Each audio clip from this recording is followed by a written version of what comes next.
I want to take a minute today to talk about forgiveness. And you may have heard it said before that forgiveness is not for them, it's for you. And I'll tell you why that's true.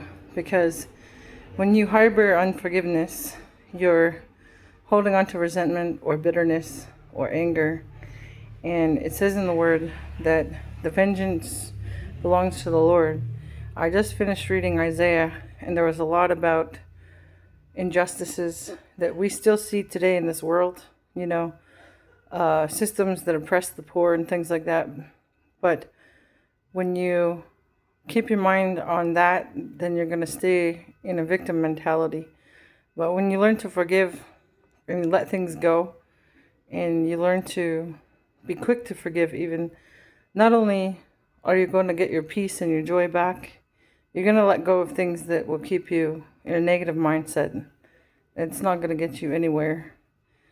So if you're having trouble forgiving something, even if it's something horrific, maybe something someone did to you 20 years ago, if you let it go, not only will God heal you, He'll comfort you, and He'll restore what the enemy has done and defend you. I've seen this time and time again.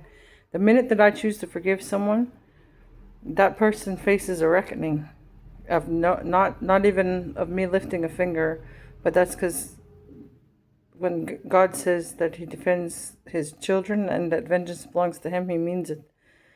And my hope is that whenever that happens, they're coming to repentance and they're coming to know God and everything. But you can't pray for your enemies or love your enemies if you can't forgive them.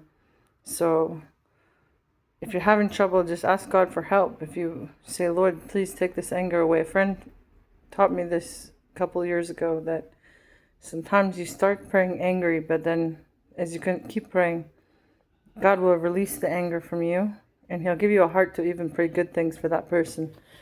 And also from a Great Commission perspective, like, how do you expect to share the gospel or to be a light to people if you're holding a grudge, right?